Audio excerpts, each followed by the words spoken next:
Hello, my dear friends. You're in the Military Summary channel, and this video we're going to discuss the most important events that took place during the previous 12 hours. We have lots of very interesting updates, so let's start. And first, we're going to talk about the Zaporizhzhia direction because the most important updates of the previous 24 hours are coming exactly from this area, more precisely from this small territory around the city by the name of Pokrovska. So this is very important direction. As you know, the Russians, more precisely the group of forces is, started their Zaporozhye offensive operation almost a month ago. Somewhere at the beginning of August, the Russians launched their offensive, and since the beginning of August, the Russians managed to take under control probably tens of villages to the west of the river of Mokra Yaly, to the west of the city of Velika Novoselka. Obviously, the biggest dynamic we can see exactly in this area. And the most important thing is that the Ukrainians, since the beginning of this Russian offensive operation, haven't paid enough of attention to this area. They were completely focused on the situation in the Pokrovsk direction, where the Russians also, in the beginning of August, managed to break through Ukrainian defense and to get the second defense layer. And the Ukrainians were focused just in this area with the purpose to stabilize the situation and to restore control over the second defense layer and to force the Russians to fall back. The Ukrainians basically didn't have enough of forces to do anything with this area. But for some reason, today the Ukrainians changed their mind because most likely the Ukrainians, just by the morning of the 16th of September of 2025, realized that the Zaporozhye direction is the main Russian offensive operation and not the Pokrovsk offensive operation. This is the main Russian strike, the main Russian attack of the autumn military campaign. So once again, let's return to this area. As you can see, we have a lots of icons, blue icons with yellow circle inside. And these icons, every single icon has just one meaning. The Ukrainians decided to evacuate all these settlements. We need to understand one important thing, that Ukrainians are evacuating these settlements not, let's say, for security purposes for the local population. No, the Ukrainians evacuating these settlements with the purpose to bring forces in this direction, with the purpose to stabilize the situation and to most likely organize a counter-offensive operation with the purpose to restore control over the territories the Ukrainians lost during the Zaporozhye offensive operation from the Russian side. So these territories would be taken by Ukrainian soldiers. I'm not sure for now what kind of forces the Ukrainians are planning to redeploy in this area, but obviously they need several thousands, several tens of thousands of soldiers with the purpose to do this. Now let's make very interesting calculations, because now we see what kind of tool the Ukrainians are trying to use. The thing is that Ukrainians have significant problems with manpower. Basically, they don't have enough of forces. So the Ukrainians, due to this situation, decided to use the forces along the line of combat contact as the forces of first fight. Their main purpose just to meet the enemy and to fight with them. And Ukrainians most likely have several, let's say, rescue groups. Rescue group is a group of forces which main purpose is to be redeployed from one front line to another with the purpose to stabilize the situation. As soon as the situation being stabilized by this rescue group, then this rescue group would be redeployed to another position. And if we talk when talking about the Pokrovsk breakthrough, which started at the beginning of August of 2025, the Ukrainians announced their first evacuation somewhere around 15th and 12th of August. For example, settlements and villages around the city of Drushkovka were evacuated. The evacuation of them were announced at 15th of August of 2025. For example, this part of the front line of the Pokrovsk front line was evacuated, or the evacuation was announced somewhere around 12th of August of 2025. Furthermore, at the same period of time, the first corps of National Guard of the Armed Forces of Ukraine reported that they were redeployed in the direction of Pokrovsk also by the 12th of August. So, to stabilize the front near Pokrovsk, the Ukrainians sent forces from the first corps of the National Guard with the purpose to stabilize the situation and to restore control over these territories.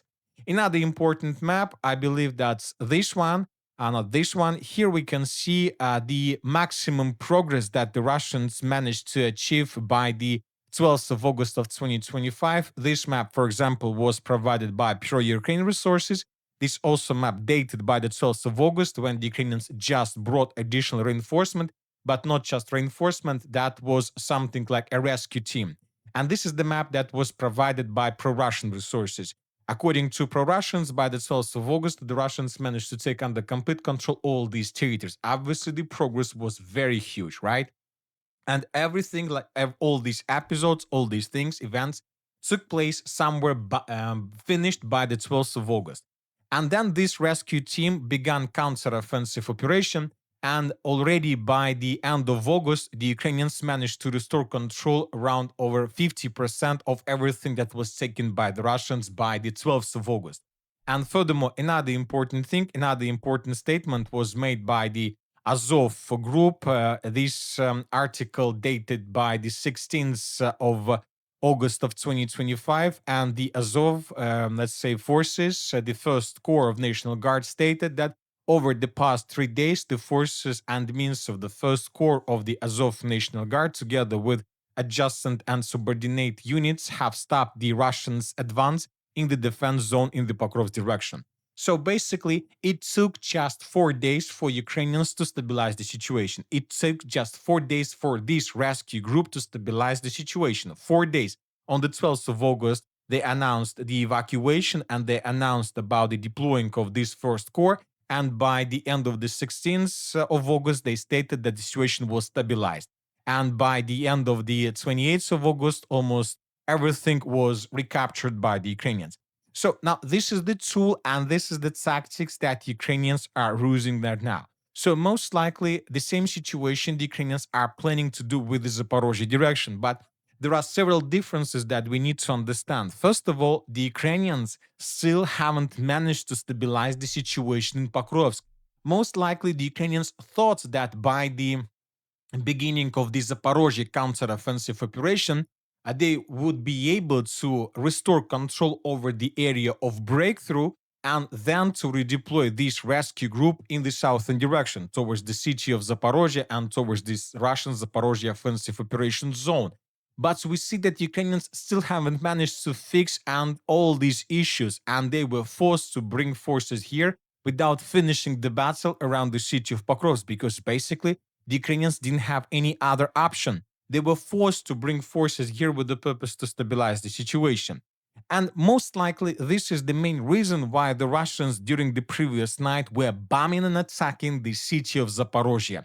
During the previous 24 hours, lots of explosions during the previous night and during this morning, lots of explosions were recorded on the city of Zaporozhye because the Russians were trying to destroy as many as possible reinforcements and reserves that the Ukrainians were trying to redeploy from the western part of Ukraine towards the eastern part of Ukraine. Most likely, at the beginning of this plan, the Ukrainians were planning to use the first corps, probably, or this rescue team that is currently fighting in the Pokrovsk direction. But due to the fact that by the 16th of September, this group of forces, this rescue team, still hasn't managed to secure the situation, they were forced to take reserves from other directions. And we believe that due to significant number of strikes in the area of Zaporozhye, that Ukrainians were trying to use Kherson forces for these purposes. So they're trying to send Kherson units in the direction of Zaporozhye with the purpose to create, to make something like at least partial stabilization. And of course, when talking, if we make the same, if you use the same pattern, it means that Ukrainians during the next 4 or 5 days will try first to stabilize the situation and to stop the group of forces east, to stop this Russian breakthrough, not to allow the Russians to take under control the settlements of Poltavka, Uspenovka, Gulyai-Polye, Pokrovska, Velika Mikhailovka, and that's it. But this is probably exactly what the Russians wanted, because now the Ukrainians were forced to use forces from Kherson or probably from some other direction to stabilize the situation. And now we understand that the Russians have opportunities and chances, let's say, to cross the river of Dnipro and to begin offensive operation in the direction of the city of Kherson. Do the Russians have this possibility? Yes, now they have these possibilities. And most likely, if Russians begin this offensive operation, The Ukrainians at this very moment will not be able to do anything because from this very moment, they will not be able to get forces from anywhere. They don't have them. Furthermore, during the previous 24 hours, very interesting video was recorded in the western Zaporizhzhia direction.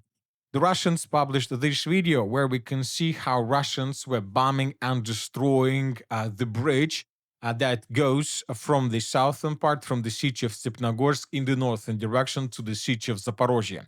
So, as we know, currently there are very heavy clashes for the city of Stepnogorsk. The Russians managed to dig in deeper in the southwestern part, in the western part, in the eastern part of the city, and in the western part as well. And the only road that Ukrainians used for supplying support is this one. Ukrainians were using these roads to stabilize the situation, to get fresh forces, munition. But now we see that the Russians most likely damaged or even destroyed this bridge, which most likely can lead to complete collapse of Ukrainian logistic. And this is going to be probably the beginning of a complete collapse of the city of Stepnogorsk itself. Without proper logistics, Ukrainians will not be able to hold their positions for a very long period of time. And most likely, in coming days, we're going to see additional changes on the ground in the area of the city of Stepnogorsk, and most likely the Ukrainians would be forced to fall back. And if Russians are able to move further, but they won't do this as we discussed, they will just move most likely in the eastern direction through this dense network of the fortifications. Anyway, we see that not just the eastern Zaporozhye direction is collapsing right now, it seems that the western Zaporozhye direction is going to start collapsing also very soon. Furthermore, let's finish with this direction. During the previous 24 hours, additional changes on the ground were recorded. According to pro-Ukraine resources, the armed forces of the Russian Federation answered the settlement by the name of Nova Ivanovka, so the village was taken and the Russians continued their offensive. Furthermore, according to information we have, the Russians improved their positions on the territory of the village of Berezova. Maybe today, the group of forces East will publish another video where we will see additional progress on the ground. And according to information we have, the group of forces East established complete control or restored control over the settlement of Andreevka-Klivtsova, which was recaptured by Ukrainians during the Ukrainian counteroffensive operation. Now let's talk about the Zaporozhye direction. During the previous 24 hours, we have small changes. Neutral mappers reported that Ukrainians managed to secure the village of Pankovka. This adjustment on the map was made based on the report of the 1st Corps of National Guard of the Armed Forces of Ukraine. They stated that as a result of counter-offensive operation, the village of Pankovka was retaken by Ukrainians. So based on this report and based on the map update of the deep state, we have adjusted the territory as a gray zone or contested area. Furthermore, the Russians are saying, and pro-Western resources are saying, that the Russians during the previous 24 hours introduced additional forces in the area of Novotoretsk. The Western centers are saying that we are talking about the units of the Ukraine, due to the Ukraine reinforcements arriving from Sumy and counterattacks by assault units. Russia redeployed elements of the 8th Army to prevent the semi-encirclement of 51st Army units. So the 51st Army units are fighting in this pocket, and Russians introduced the 8th Army with the purpose not to lose control over this territory. So the Russians introduced fresh forces for this stabilization. So as we discussed in the previous videos, currently both the Russians and the Ukrainians suffer huge losses. Ukrainians have huge problems in this area, and now they're taking forces from I don't know where with the purpose to stabilize the situation in Zaporozhye, but it seems that it will not help them. They will win some time, maybe a week, maybe 2 weeks, but they will not be able to stop the entire progress on the ground. To stop the entire progress on the ground, the Ukrainians need first to defeat the Russians to the northeast of the city of Pokrovsk, but this is not happening right now. Now let's move further and let's discuss the situation in the Serebryanka direction, Liman-Siversk direction. During the previous 24 hours, the Russians improved their positions significantly, and according to many sources, according to pro-Ukrainian resources, according to pro-Russian and neutral mappers, the armed forces of the Russian Federation established complete control over the forest by the name of Serebryanka. So this forest was taken by the Russians without any doubts. Of course, we have some doubts because we don't have proofs. But so now almost every single source is saying about this, especially the pro-Ukraine resources are saying this. So the forest was taken, and furthermore, pro-Ukraine resources from Deep State published today an article where we can see this picture. This is how the Russian armed forces are roaming around in the village of Yampol wearing civilian clothes to disguise themselves. So, according to information we have, according to pro-Ukraine resources, first soldiers of the armed force of the Russian Federation were recorded on this street. So, this is already a central part of the settlement of Yampol. So, which means that the situation in this area is much worse in comparison with the situation that we saw yesterday and the day before yesterday. And you know that this is not 2022, this is already 2025. And when Russians established control over Yampol in 2022, they didn't know how to use this settlement, how to use all those benefits because the Russians didn't have drones. They didn't have drones for any purposes. And now we can see completely different Russian army in comparison to 2022. If Russians take the village of Yampol under complete control, with drones, they will be able to cut and to ruin Ukraine logistic completely. And the city of Siversk would be caught in cauldron without any chances for evacuation. Now let's move further. According to several pro-Russian resources, the settlement by the name of Shandrigalova was also taken by Russians by the morning of the 16th of September of 2025 for around 50%. So the Ukrainians control just the central and the western part, and most likely in coming days or even hours, the Ukrainians would be forced to fall back. But I would like to remind you that according to several pro-Russian resources, the settlement of Shandrigalova was encircled by the Russians, and currently Russians control also the forest to the west of the village. So Ukrainians have no chances for evacuation, which means that the Russians will be a bit slower, but Ukrainians will suffer much more losses. And that's it for the short video. Military Summary channel reminds we condemn any violence in the world. Thank you for your watching. Subscribe to my channel, put your likes, join my Patreon, and have a good day. Bye bye.